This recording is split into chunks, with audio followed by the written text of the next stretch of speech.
Good morning students. Last time हमने जहाँ पे अपना चैप्टर फिनिश किया था, आज हम उससे स्टार्ट करेंगे। तो हमारा चैप्टर 1 है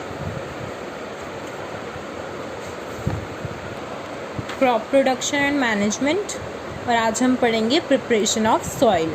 लास्ट टाइम हमने एग्रीकल्चरल इक्विपमेंट्स पे फिनिश किया था और आज हम इधर से स्टार्ट करेंगे। हमारा टॉपिक है प्रिपरेशन ऑफ सॉइल। सॉइल को कैसे प्रिपेयर किया जाता है सीड्स को सो करने के लिए। Soil anchors the roots of plants. जो सॉइल होती है वो ही हमारी प्लांट्स के रूट्स को पनपने के लिए हेल्प करती है। It provides nutrients and water to them. Soil से ही प्लांट्स को न्यूट्रिएंट्स और वाटर मिलता है और ऑक्सीजन भी देती है वो रूट्स को। The microbes and other organisms such as earthworms in the soil help to keep it fertile. Therefore, it is very important that soil must be well prepared.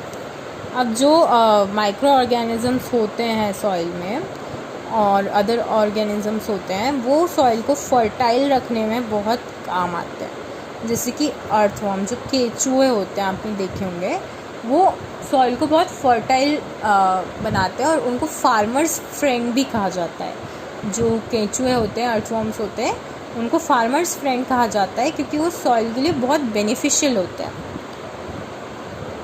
इसीलिए सॉइल को प्रॉपरली प्रिपेयर करना बहुत ज़रूरी है किसी भी चीज़ की बुआई करने से पहले। जैसे अगर हम कोई भी वीट या राइस, कोई भी क्रॉप हम डाल रहे हैं फील्ड में, तो बहुत ज़रूरी है कि वो सॉइल पहले वेल प्रिपेयर्ड हो। बहुत से लोग आप में से जानते भी होंगे कि कैसे करते हैं उसे, प्लगिंग वगैरह से, तो हम इसमें पढ़ेंगे अब। Preparation of soil requires 2 step, ploughing and levelling. अब सॉइल की प्रिपरेशन के लिए 2 स्टेप बहुत ज़रूरी होती है, एक प्लगिंग और एक levelling. The first step is in the preparation of soil required loosening और burning and turning the soil. जो सबसे पहली स्टेप होती है प्रिपरेशन में, उसमें क्या होता है, वो सॉइल को लूज़न करते हैं, यानी ढीला करते हैं उसको। जो टाइट और सी कट्ठी सॉइल रहती है ना, उसको वो ढीला करते हैं और उसको इधर उधर ऐसे टर्न करते हैं, ऐसे पूरा उसको हल चला के और सही करते हैं। उसके बाद this process of turning and loosening of soil is called plugging और टिलिंग। इस प्रोसेस को हम क्या कहते हैं, जिससे हम लूजनिंग और टर्निंग करते हैं सॉइल की, प्लगिंग या टिलिंग कहते हैं उसे। This has the following advantages. अब इसके ये जो भी दिए हैं ये सारे एडवांटेजेस हैं। क्या क्या एडवांटेजेस है प्लगिंग के? Ploughing makes soil loose and porous.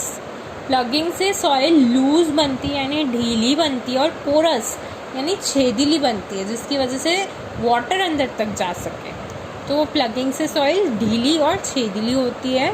Roots of seedlings can penetrate the loose and soil easily. अब जो रूट्स होती है ना सीडलिंग्स की, वो ईजिली उस लूज एंड सॉइल को पेनिट्रेट करती है, यानी उसके अंदर से वो निकल सकते हैं। जो हमने बीज है हम डालते हैं, तो वो जब छोटे से बड़े होते हैं तो उसकी जो रूट्स रहती है वो नीचे की तरफ फैलती हैं, तो वो ईजिली उस पोरस सॉइल में से निकल सकती हैं। When the roots grow deeper and spread out, the plant is anchored well to the soil. जब पूरी तरीके से जो रूट्स होती हैं वो अच्छे तरह से डेवलप हो जाती हैं और अच्छी लंबी और डीप हो जाती हैं, पूरी सॉइल में अच्छे से वो स्प्रेड हो जाती हैं, तब प्लांट अच्छे से सॉइल से जुड़ जाता है, यानी उसको फिर इतना इजी नहीं होता है उखाड़ना। देखा होगा आपने, कभी हम एक बीजा बोते हैं और वो थोड़े दिन होते हैं उसको, और अगर हम उसको तभी उखाड़ लेते हैं तो आसानी से आ जाता है, बट थोड़े दिन और वो अच्छा एक थोड़ा सा छोटा सा एक बड़ा प्लांट हो जाता है ना, तब उसको उखाड़ना इतना इजी नहीं होता है, क्योंकि उसकी रूट्स है ना बहुत अंदर तक फैल जाती हैं। इसकी वजह से उसको एंकरेज मिलता है। Water drains easily in loosened soil, this helps roots to breathe and not drown. क्या होती है, जो वाटर होती है ना, वाटर होता है वो सॉइल से ईजिली अंदर तक पास हो पाता है। अगर सॉइल लूज़ रहेगी तो ईजिली वाटर अंदर तक चला जाएगा और इसकी वजह से रूट्स ब्रीद कर पाती हैं, उनको पानी मिल पाता है और वो इतना डूब नहीं जाती हैं, बिल्कुल जितना sufficient adequate amount of water उन्हें मिल जाता है। Ploughing helps to aerate the soil, यानी प्लगिंग से पोर्स हो जाते हैं ना सॉइल में, तो हवा आती जाती रहती है, वरना अगर एकदम पैक्ड सॉइल होगी उधर हवा नहीं मिलेगी तो उसकी वजह से भी प्लांट में ग्रोथ में प्रॉब्लम आ सकती है। तो वो एयरेट करती है यानी उसको हवा देती है। This helps micro organisms and earthworms present in the soil to make soil fertile.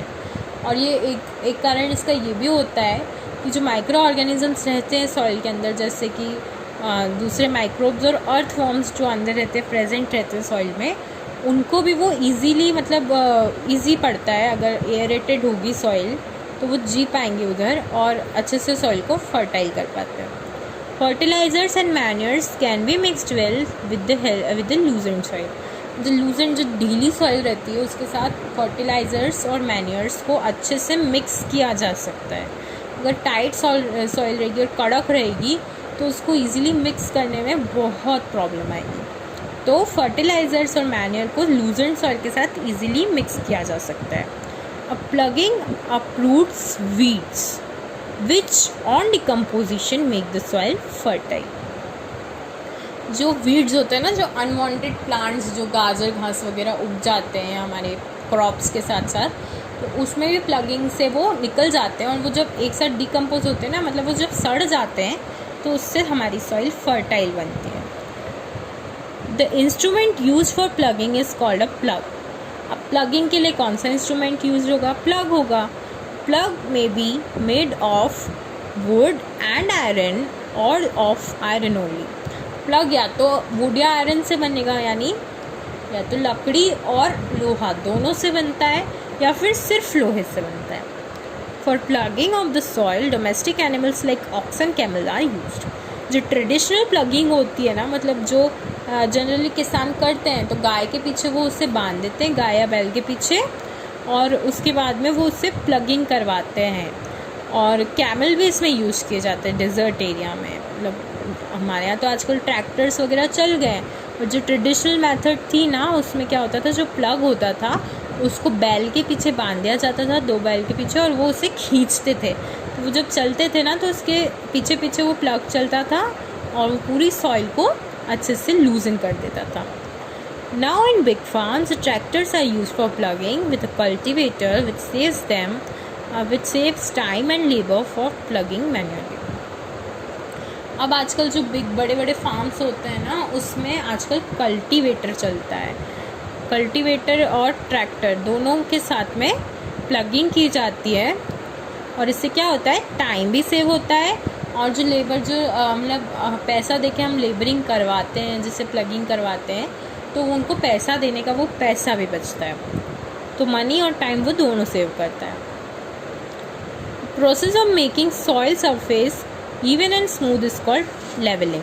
अब जो सॉइल की सरफेस होती है, अब हमने प्लगिंग कर दी, तो प्लगिंग से क्या होता है कि वो इधर उधर हो जाती है, तो अब उसको बराबर लेवल में लाने के लिए लेवलिंग की एक प्रोसेस होती है, जिससे उसकी सरफेस स्मूथ और इवन बन जाती है, यानी एक जैसी सरफेस हो जाती है।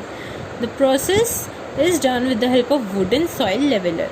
अब जैसे प्लगिंग में प्लग यूज़ होता है, वैसे ही लेवलिंग में लेवलर यूज़ होता है, और एक वुडन होता है, मतलब वो वुड का बना होता है, लकड़ी का बना होता है, और उसको हम लेवलर कहते हैं। Levelling ensures uniform irrigation and distribution of minerals in field. It helps to prevent soil erosion. जो लेवलिंग होती है उससे क्या होता है, जो भी डिस्ट्रीब्यूशन होता है, मतलब जो मिनरल्स होते हैं, वाटर होते हैं, इन सब का जो डिस्ट्रीब्यूशन होता है वो यूनिफॉर्म होता है, यानी सब तरफ वो एक तरह का होता है। वरना अगर लेवल सॉइल नहीं होगी, कहीं पे ज़्यादा है कहीं पे कम है, तो कहीं पे ज़्यादा इरिगेशन हो जाएगा, कहीं पे कम हो जाएगा, तो ऐसे क्रॉप प्रोडक्शन में दिक्कत आती है। Selection and sowing of seeds. अब हमारा नेक्स्ट टॉपिक है सिलेक्शन और सोइंग ऑफ सीड्स। अब कैसे बीजें हमें सिलेक्ट करना चाहिए और उनको कैसे बोना चाहिए। तो आपको याद हो तो एक बार एक ऐड आता था टीवी में, इसमें सॉइल टेस्टिंग होती थी, ताकि वो मतलब जो भी सीड्स होते हैं ना, उसके लिए वो अच्छी रहे। तो इसी तरीके से सीड्स का भी सिलेक्शन होता है, जैसे सॉइल का सिलेक्शन होता है वैसे सीड्स का सिलेक्शन होता है। तो वो कैसे होता है, हमें यहाँ पे प्रोसेस बताई हुई है। Before sowing, selection of seeds of good quality is very important so that the yield is good. अब जो हमें अगर अच्छी फसल चाहिए तो उसके लिए हमें सीड्स का भी अच्छा सिलेक्शन करना आना चाहिए। Seeds are sown by traditional method of using a funnel-like instrument where the seeds are put into the funnel and placed into the soil through attached tubes. आप लोगों ने, बहुत से लोगों ने देखा होगा कि सीड्स कैसे बोते हैं. जब एक फनल रहता है, फनल शेप्ड एक कुछ भी वेसल रहता है, उसमें सीड्स को डाल देते हैं और ट्यूब्स के थ्रू वो सीड्स अंदर सॉइल में चले जाते हैं. Sowing can also be done manually by scattering seeds and spreading them into the field. This is called broadcasting. अब एक और मेथड होती है सीड्स को सो करने के लिए, और वो मेथड क्या होती है? ब्रॉडकास्टिंग. ब्रॉडकास्टिंग में क्या होता है कि जो सीड्स होते हैं उसको फील्ड में स्प्रेड कर दिया जाता है, यानी यूँ ही फेंक दिया जाता है, कहीं तो भी स्कैटर करके उनको डाल दिया जाता है. और मैन्युअली मतलब वो बिल्कुल रैंडम होता है, उसमें ऐसा कोई चार्ज वगैरह या कोई प्री प्लानिंग नहीं रहती है. वो कैसे भी डाल देते हैं सीड्स को और वो सीड्स उधर से उग जाते हैं. तो इस प्रोसेस को हम बोलते हैं, this is called broadcasting. A seed drill has a funnel shaped opening leading to long tubes and it is attached to a plug. Seeds are put in the funnel and as the plug makes furrows in the soil, seeds are deposited in the soil by drill.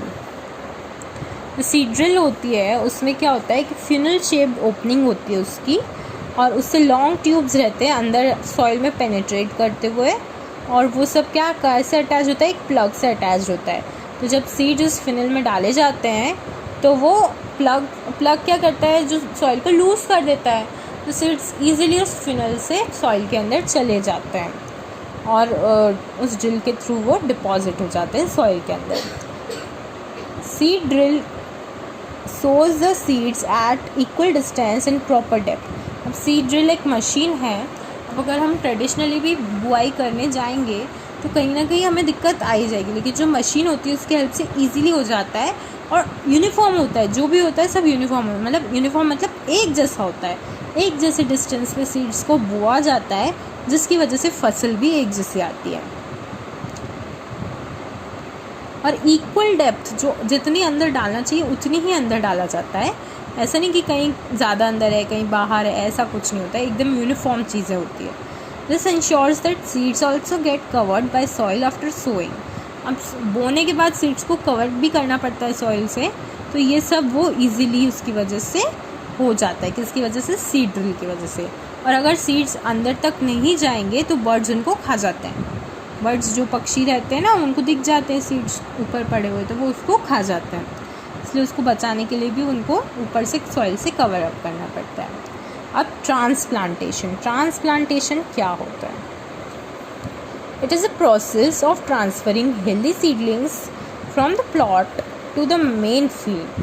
अब क्या होता है कि जो आपने देखा होगा कि जो ट्रांसप्लांटेशन यानी जब चावल की खेती होती है तब क्या होता है, उसको एक डमी एरिया में उसको लगाया जाता है. मतलब जब वो छोटे छोटे प्लांट्स रहते हैं ना, तब उनको लगाया जाता है. एक डमी, एक नर्सरी टाइप एरिया रहता है, एक प्लॉट रहता है छोटा सा, उसमें उन्हें लगाया जाता है. वहाँ पे उसको थोड़ी दिन तक ग्रो किया जाता है और फिर जब वो हेल्दी हो जाता है ना, एक अच्छा सीडलिंग हो जाता है, तब उसको मेन फील्ड में जाके ट्रांसफ़र कर दिया जाता है.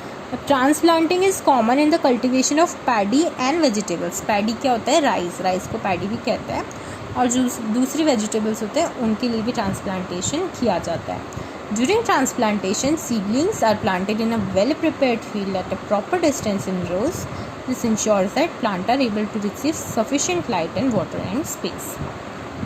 ट्रांसप्लांटेशन में क्या क्या ध्यान रखा जाता है कि जो सीडलिंग्स होती हैं यानी जो हेल्दी सीडलिंग्स होती हैं उनको एक प्रॉपर डिस्टेंस यानी एक दूसरे से वो काफ़ी मतलब इतनी दूर हो कि उनको वाटर भी मिल सके, लाइट भी मिल सके और प्रॉपर स्पेस भी मिल सके ग्रो करने के लिए. तो उनको प्रॉपर डिस्टेंस में रोज़ में बोआ जाता है. देखो आप ट्रांसप्लांटेशन ये लोग कर रहे हैं, आप देख सकते हो. तो ये सब ट्रांसप्लांटेशन में होता है ताकि फसल अच्छी आ सके. ठीक है. अब इम्प्रूविंग सॉइल फर्टिलिटी हम नेक्स्ट लेक्चर में पढ़ेंगे. तब तक अगर आपको कोई डाउट हो तो पूछ लीजिएगा. Bye bye.